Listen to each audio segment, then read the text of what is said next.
Bonsoir Balthazar. Bonsoir, bon, comment tu vas? Je vais bien, content de te recevoir là.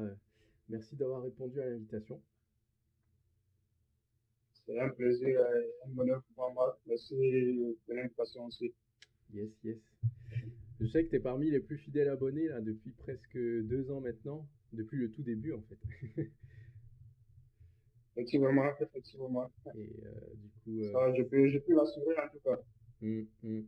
Non mais pour ceux qui ont participé au tout premier live, c'était en août 2000. Bon déjà tu suivais depuis un moment, mais quand j'ai commencé les lives, c'est-à-dire l'an dernier, en général, je faisais ça vers 20-21 heures. Et à ce moment-là, tu étais en Inde et toi, chez toi, ça faisait pratiquement 2 heures du matin parfois. Et tu étais quand même là. Effectivement, parfois j'allais dans les 1 heures du matin, 2 heures du matin. Mm. Bon, après tout, c'est la passion, hein. Ouais. C'est la passion. On voit ceux qui sont vraiment motivés, tu vois. Non, mais ça fait plaisir en tout cas. Écoute, donc ce soir-là, ce que je te proposais, c'était qu'on discute un petit peu, voilà, de tout ce qui est formation académique pour l'ingénierie. Que tu nous donnes aussi ton avis, toi, en tant que jeune ingénieur, hein, parce que tu viens de terminer ton parcours. Je précise aussi pour ceux qui cherchent des ingénieurs que Balthazar est en pleine recherche d'emploi, là, donc n'hésitez pas à le contacter dès maintenant avant qu'il soit trop tard. C'est le bon moment pour recruter.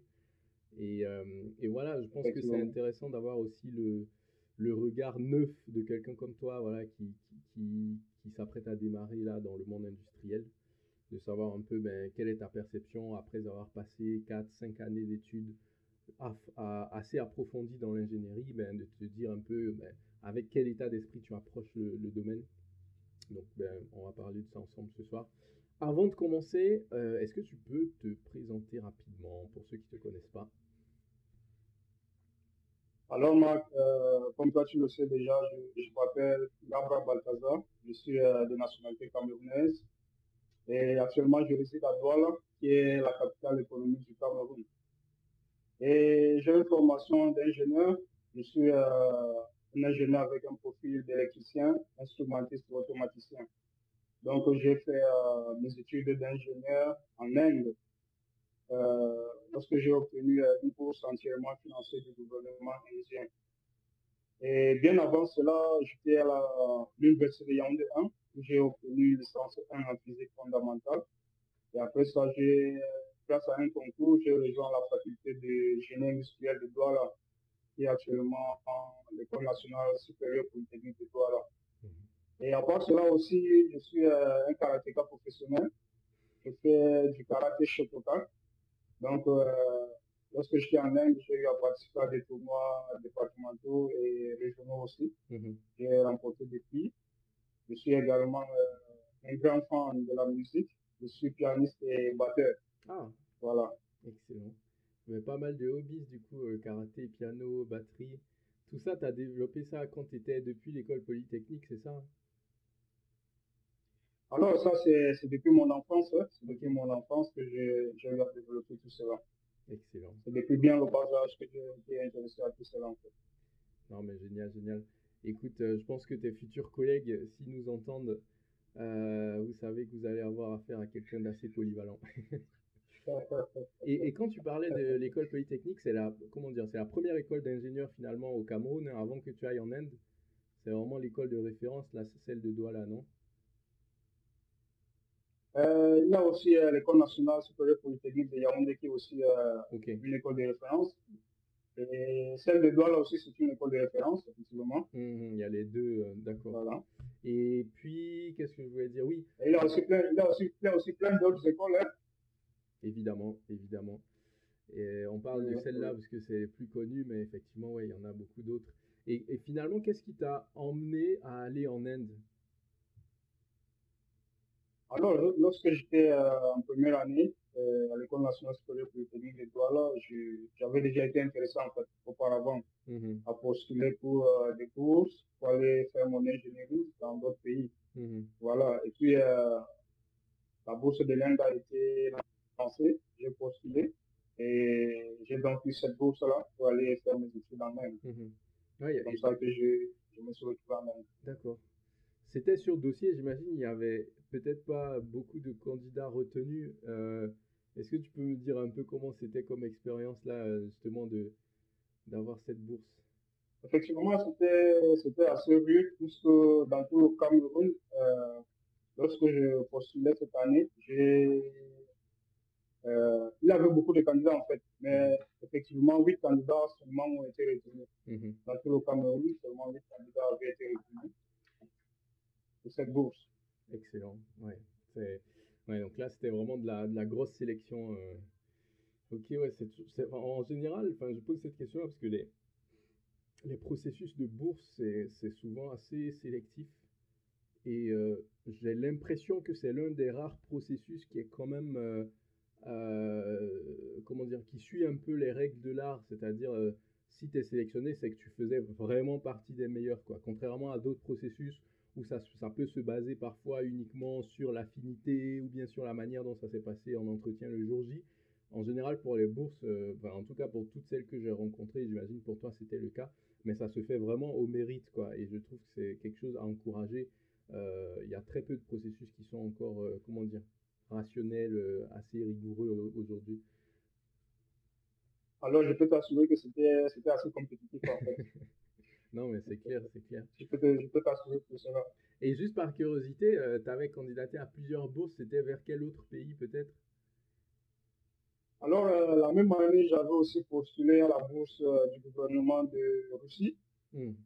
Et cette bourse-là, lorsque j'étais déjà en Inde, en fait, je l'ai eu également, tu vois. Oh, ok. Bon. Voilà. Donc, j'ai eu la bourse de Russie lorsque j'étais déjà en Inde. Donc, il fallait juste continuer là-bas, quoi. Mhm.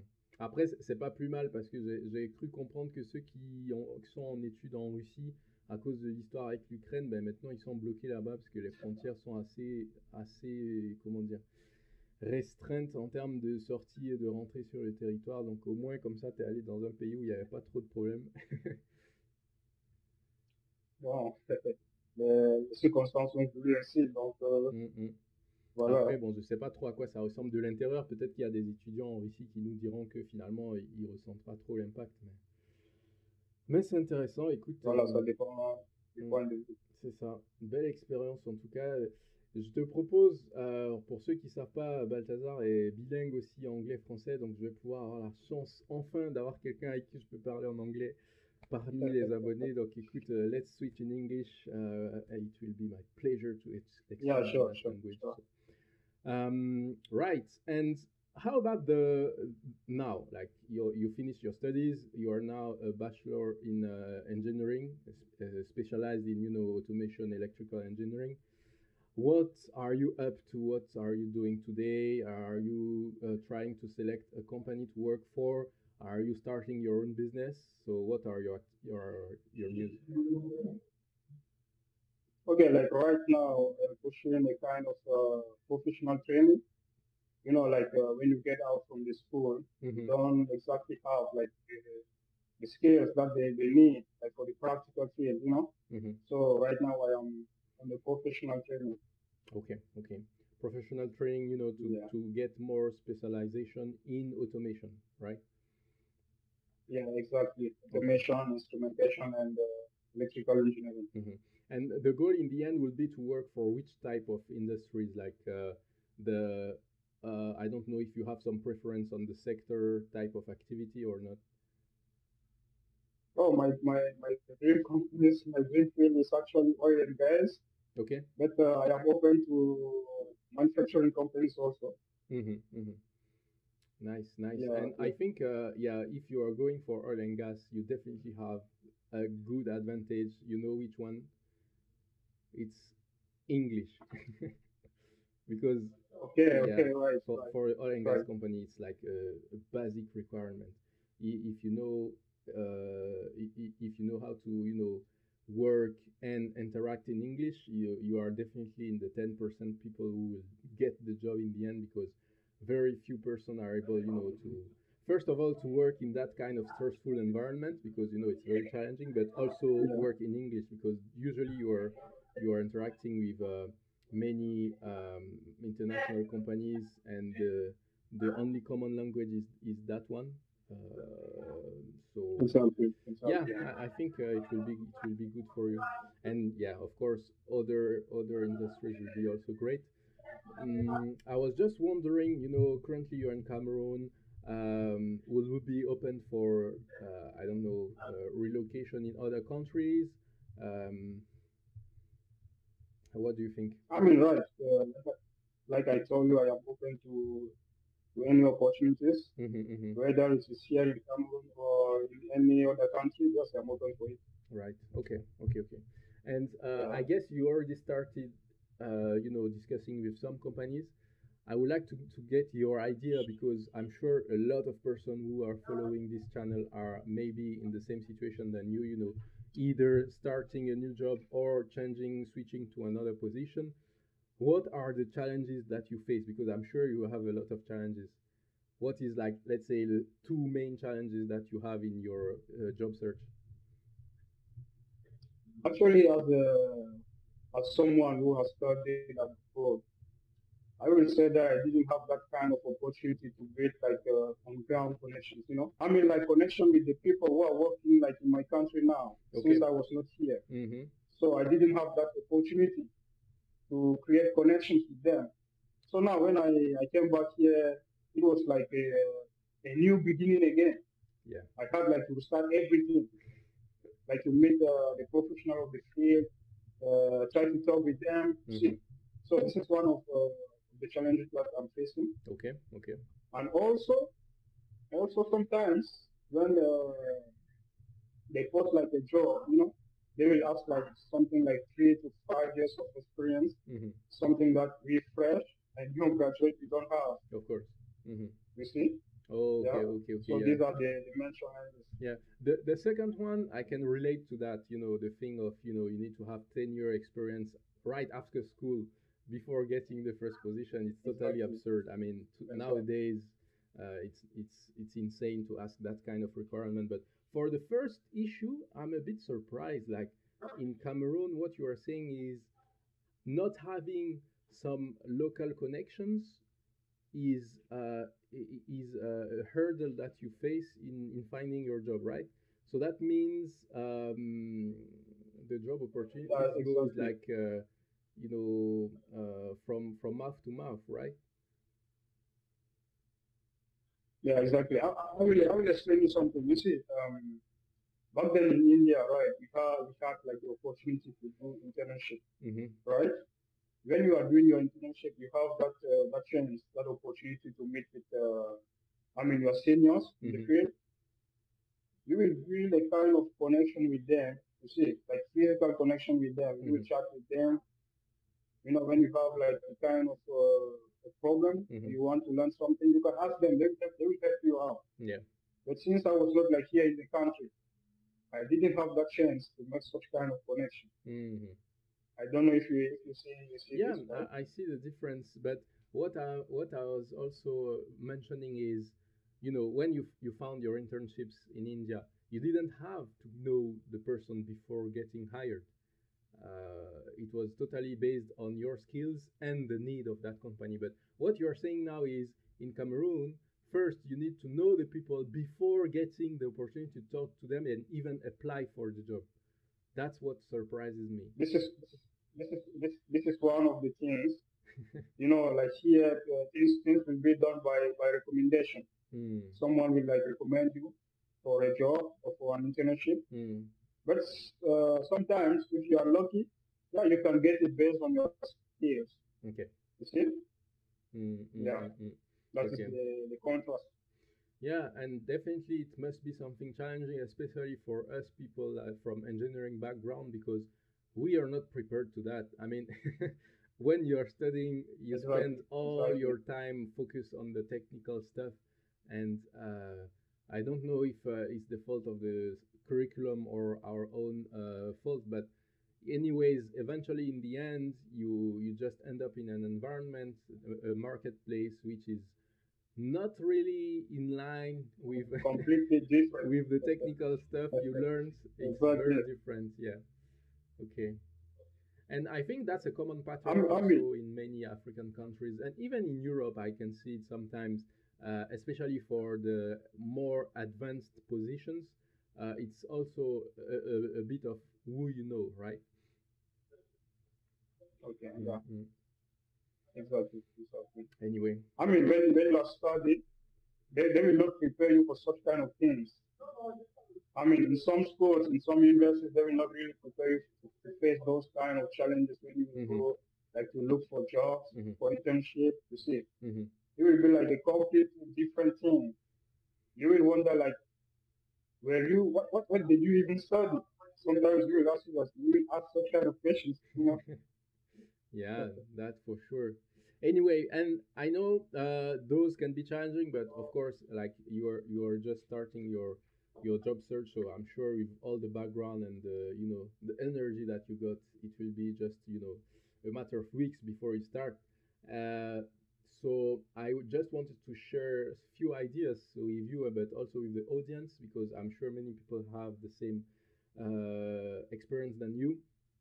So Okay, for sure. people looking for a job, especially for first position, fresh graduate after school, what I would recommend is, and especially in Africa, like in those kind of countries where the job description is not very clear at the beginning, but it's totally defined based on what you discuss with the person. Um, Yeah. I would recommend to learn that skill of networking. You know what it means? It's like uh, going outside, meeting a factory or a factory manager, a maintenance leader, an operation manager, and starting a discussion like right from the ground about their challenges, what they are doing as an activity, what are their expectancies by the end of that month, what is really difficult for them, right? And from Yeah. that point, definitely you will find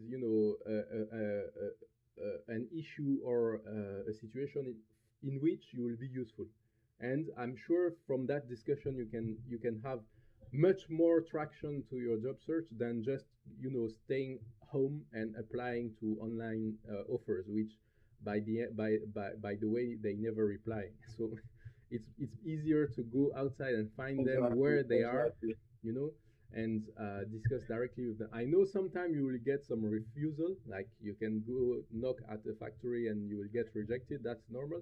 But like 2 times out of 10, someone will reply and welcome you inside and just take 5 minutes to discuss with you. And I think it will also have more impact because the person in front of you will see and notice that you have quite a bit of confidence and in coming directly to him and talking to him, he will see like your motivation. So that's my first advice. Like, Yeah. go there, talk to the people, try to create some connection, to create some interaction, interest, even with topics that have nothing to do with the role, right? You can talk about, in your case, karate or piano, music, I mean drums. Um, I'm sure you can find many connections with them. That's the first advice. Second advice, um, bring something substantial, like a project you can show them, or on your computer, a program that you wrote, a design that you made. Okay. They need to see something practical that you realized, just to get their confidence. And it will make a difference between you coming with some real stuff than someone just coming with a resume, because on the resume it's just some lines. Anyone can lie on a Yeah. resume, but you cannot lie on what you show them, right? So here are a few tips, and I remember we discussed it in one live earlier, but I just wanted to highlight those two. For the rest, I mean, we will just refer the people to that live episode that we had few months ago. But yeah, I mean, it's definitely challenging, but we will get there. Okay, so after talking about that job environment, let's come back a little bit on the engineering studies. You spent like 4 or 5 years in the curriculum for the engineering. What was your experience like? Was it interesting? Was it boring? What was nice and what needs to be changed?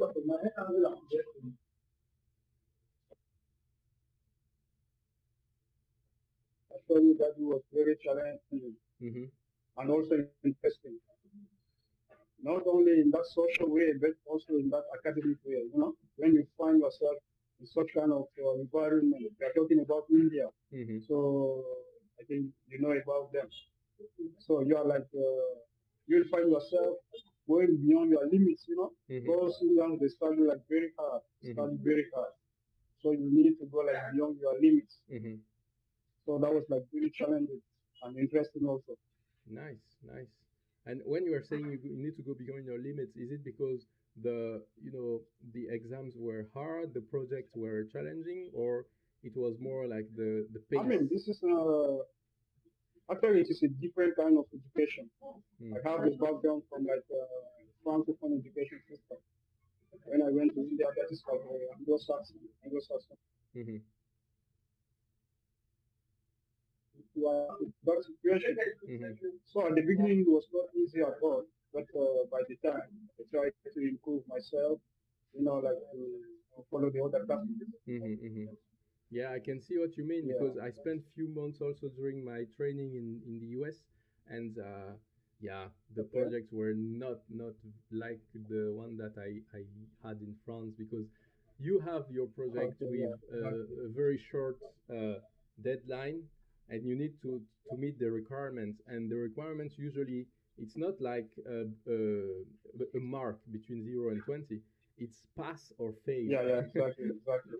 So Exactly. you Exactly. Exactly. definitely don't want to fail, so you put a lot of effort just to get the to the minimum level and above, of course, if you can. But Yeah. at To some pass. points, yeah, it was so challenging that the goal for me was just to pass, and that was already good because it was a very high level. And also, I don't know about your school in India, but many of us were coming from different countries around the world, meaning that we were the best at our different countries. So you are like competing with the best of the best, which adds to the Yeah. difficulty. Actually, in my department, I was the only African guy in my department. Yeah. But in our engineering college, we were three Africans. Three Africans. So, I mean, but we were still on the different departments. Mm-hmm, mm-hmm. Yeah. Yeah, yeah, yeah. So we got to meet a lot of people from different countries, Mm-hmm. from Malawi, from Ghana, from Nigeria, from Djibouti. Mm-hmm. See, a Yeah. lot of countries. Interesting. And you were mentioning having some connection and professional personal relationships. Those guys or those girls, you definitely want to keep in touch with them. You know why? Because Yeah, that's that's a network that many people don't have, international network. Of course, for a moment, as you mentioned, in Cameroon you are building your network, but if you get the bigger picture, if you just look at Africa or in the world globally, you know that you already have a starting point in each different country. You can talk or call one person to ask this and that. That's a very important asset, so you need to keep that. okay, sure, sure, sure. Yeah. I will.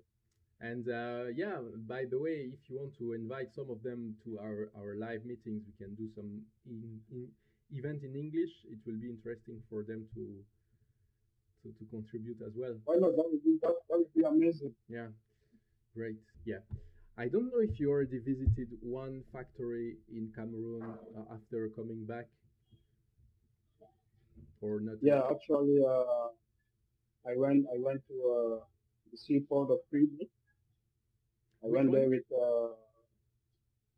the seaport of Kribi. Okay, okay. The seaport of Kribi. Yeah, Kribi is like the yeah, of Kribi. the the main seaport in Cameroon, right? Or The first one is the seaport of Douala, I think, if I'm not making any mistake. mm-hmm, Yeah.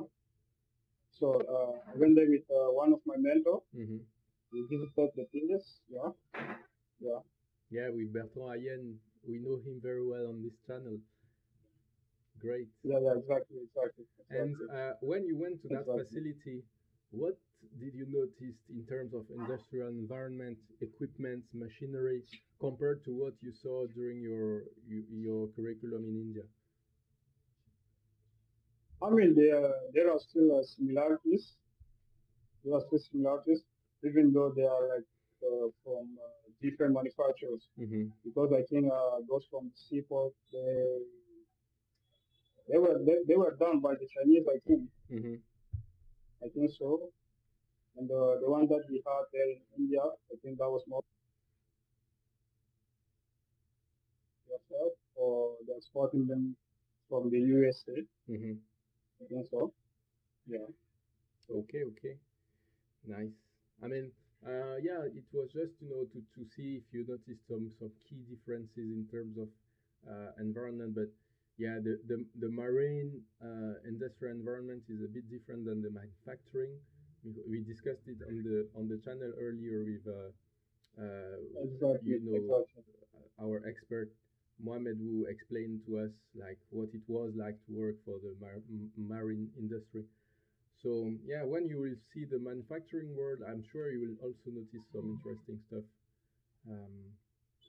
Yeah, like in the manufacturing world, you have like a lot of machines, like specialized machines that will do different kind of works, of jobs. You see, yeah. Nice.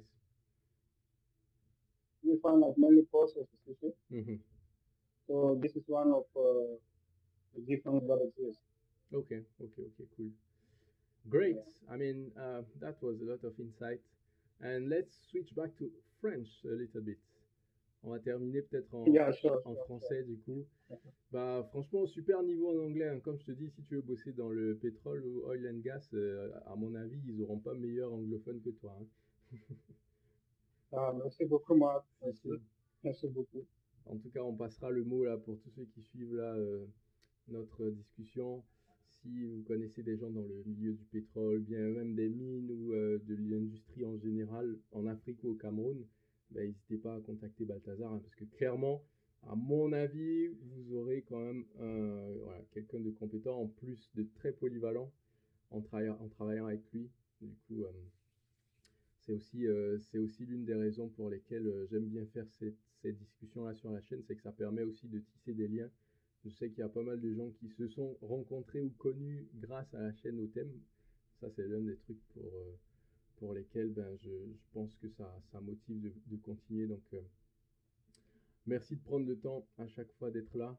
Et juste pour conclure ensemble, est-ce que tu peux nous dire un peu, Balthazar, par rapport à, je sais pas moi, ton parcours, c'est vrai que c'est, on va dire par rapport à d'autres, on dirait que tu as un profil junior, mais en même temps, tu as passé déjà de nombreuses années où tu as pu observer des choses. Donc moi, je considère que tu as quand même déjà vu et acquis pas mal d'expérience.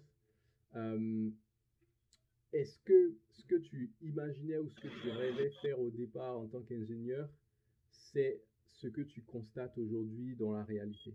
Est-ce qu'il y a des choses qui sont différentes de la perception que tu te faisais du métier d'ingénieur? Alors, lorsque j'étais encore un peu plus petit, c'était un métier assez mystifié, en fait, tu vois. C'était un métier assez mystifié. Lorsque les grands frères ingénieurs venaient nous dire qu'ils étaient ingénieurs, c'était quelque chose comme un mystère pour nous, tu vois. C'était quelque chose comme un mystère.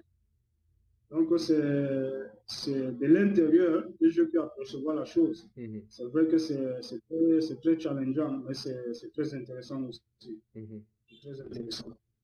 Si tu dis, mais ce sont des métiers très intéressants. Ouais, finalement, tu as l'impression de casser un peu un mythe où tu voyais un peu les ingénieurs comme des gens qui sont sur une autre planète. Et là, finalement, tu te rends compte que oui, c'est des personnes comme toi et moi qui ont juste un peu de bagages et de compétences, mais finalement, c'est à portée de main, quoi. Voilà, je pense que de même aussi, il est important d'accéder ce métier-là, parce que cela permet à beaucoup de personnes de passer ce mythe, comme tu l'as dit, passer ce mythe et de rejoindre le domaine, en fait. Ouais, c'est ça. Plus il y aura de personnes qui rejoignent l'ingénierie, et plus on comprendra que c'est finalement un domaine qui est accessible à tout le monde, qui peut être démocratisé, notamment dans des pays en Afrique de l'Ouest. Je sais que de ce côté-là, l'Afrique du Nord, donc Maghreb et l'Afrique de l'Est sont peut-être un peu plus avancés, mais c'est déjà une très très bonne chose que tu aies choisi cette voie-là. En tout cas, moi, je t'encourage. Et très bien, très bien. Mais écoute, super discussion. Je pense qu'on va s'arrêter là pour pas que ce soit trop lent. Est-ce que tu as un petit mot de la fin avant qu'on termine? Tout d'abord, je voudrais te remercier. C'est un plaisir, c'est un plaisir d'avoir participé à cette interview. Tout ce que je peux dire, c'est de continuer en fait. Continuer. Et ben, Tant que c'est d'inspiration pour beaucoup de personnes.